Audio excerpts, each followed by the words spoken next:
ರಿವ್ಯೂಗೆ ಹೋಗೋಕ್ಕಿಂತ ಮುಂಚೆ 45 ಕನ್ನಡ ಸಿನಿಮಾದ review upload ಆಗಿದೆ. ನೋಡಿಲ್ಲ ಅಂದರೆ ಖಂಡಿತ ಹೋಗಿ ನೋಡಿ.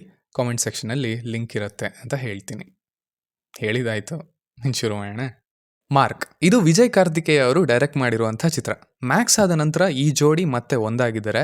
ಇನ್ನು ಇದರ ಕಥೆಯ ವಿಚಾರಕ್ಕೆ ಬರೋದಾದರೆ, ಟ್ರೈಲರ್ನಲ್ಲೇ ಹೇಳಿರೋ ಹಾಗೆ ಇಲ್ಲಿ ಈಗ ಒಂದಷ್ಟು ಮಕ್ಕಳು ಕಾಣೆಯಾಗಿದ್ದಾರೆ. ಸೊ ಅವರನ್ನು ಈಗ ಹುಡುಕಬೇಕು, ಇಲ್ಲ ಅಂದರೆ ಅವರ ಪ್ರಾಣ ಹೋಗೋ ಸಾಧ್ಯತೆ ಇದೆ. ಸೊ ಈ ಕೇಸ್ಗೆ ನಮ್ಮ ಸಸ್ಪೆಂಡ್ ಆಗಿರೋ ಆಫೀಸರ್ ಮಾರ್ಕ್ ಹೇಗೆ ಬಂದದ್ದು, ಇದಕ್ಕೆ ಇನ್ನೂ ಏನೆಲ್ಲ ಕನೆಕ್ಟ್ ಆಗಿದೆ, ಆ್ಯಂಡ್ ಇವನಿಗೆ ಇದನ್ನೆಲ್ಲ ಸಾಲ್ವ್ ಮಾಡೋದಕ್ಕೆ ಆಯ್ತಾ ಇಲ್ವಾ ಅನ್ನೋದನ್ನೆಲ್ಲ ನೀವು ಸಿನಿಮಾದಲ್ಲೇ ನೋಡಿ ತಿಳ್ಕೊಳ್ಬೇಕು. ಮೊದಲನೇದಾಗಿ ಇದರ ಪಾಸಿಟಿವ್ಸ್ ಕಡೆಗೆ ಬರೋದಾದರೆ, ಅದು ವಿಜಯ್ ಕಾರ್ತಿಕೇಯ ಅವರ ಸ್ಕ್ರೀನ್ ಪ್ಲೇ ಸ್ಟೈಲ್ ಅಂತ ಹೇಳ್ತೀನಿ. ನನಗೆ ಮ್ಯಾಕ್ಸ್ನಲ್ಲೂ ಇದೇ ಇಷ್ಟ ಆಗಿದ್ದು. ಅಂದರೆ ತುಂಬ ಒಳ್ಳೆ ಹೋಲ್ಡ್ ಇದೆ ಅವರಿಗೆ ಈ ವಿಷಯದಲ್ಲಿ. ಆಲ್ಮೋಸ್ಟ್ 3-4 ಲೇಯರ್ಗಳಲ್ಲಿ ಸಿನಿಮಾನ ತೊಗೊಂಡು ಅವೆಲ್ಲವಕ್ಕೆ ಸಣ್ಣದಾಗಿ ಡೀಟೇಲಿಂಗ್ನ ಕೊಟ್ಟು, ಇರೋ ಒಬ್ಬೊಬ್ಬರಿಗೆ ಒಂದೊಂದು ಕೆಲಸ ಕೊಟ್ಟು, ಅಂದರೆ ಪೇಪರ್ನಲ್ಲಿ ಸಾಕಷ್ಟು ಕನ್ಫ್ಯೂಸಿಂಗ್ ಅಂತ ಅನಿಸ್ಬೋದು, ಬಟ್ ಸಿನಿಮಾದ ಫ್ಲೋನಲ್ಲಿ ಅವೆಲ್ಲವನ್ನು ಬ್ಯಾಲೆನ್ಸ್ ಮಾಡ್ತಾರೆ. ಆ್ಯಂಡ್ ಆ ಭಾಗ ತುಂಬ ನ್ಯಾಚುರಲ್ ಆಗಿಯೇ ನಡೀತಾ ಇದೆ ಅನ್ನೋ ರೀತಿ ಅದನ್ನು ಕಟ್ಕೊಡ್ತಾರೆ. ಸೊ ಅದು ಇಲ್ಲೂ ಕಂಟಿನ್ಯೂ ಆಗಿದೆ.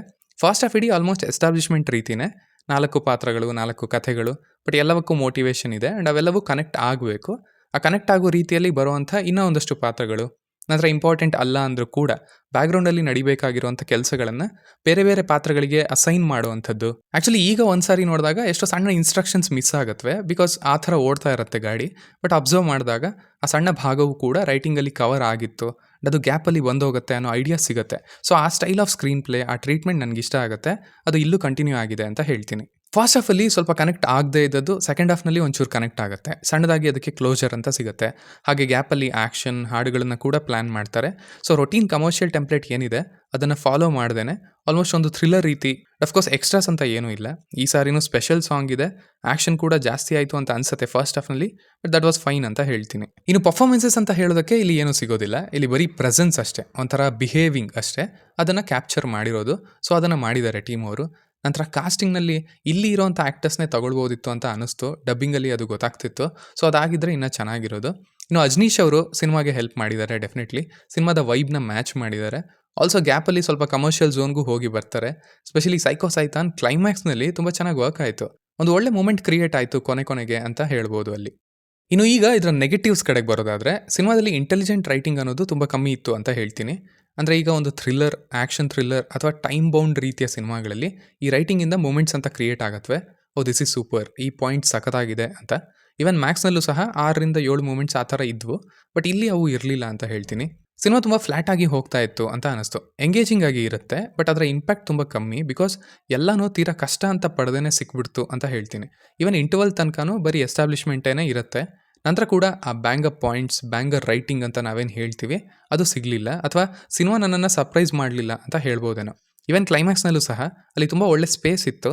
ಇನ್ಫ್ಯಾಕ್ಟ್ ಇಂಟರ್ವಲ್ ಆದ ತಕ್ಷಣ ಈ ರೈಟಿಂಗ್ ಪಾರ್ಟ್ ಮುಂದೆ ಬರುತ್ತೆ, ಮುಂದೆ ನಿಲ್ಲುತ್ತೆ ಅಂತ ಅಂದ್ಕೊಂಡೆ, ಬಟ್ ಅಲ್ಲೂ ಕೂಡ ಈಸಿ ರೂಟನ್ನೇ ತೊಗೊಂಡ್ರು ಅಂತ ಅನ್ನಿಸ್ತು.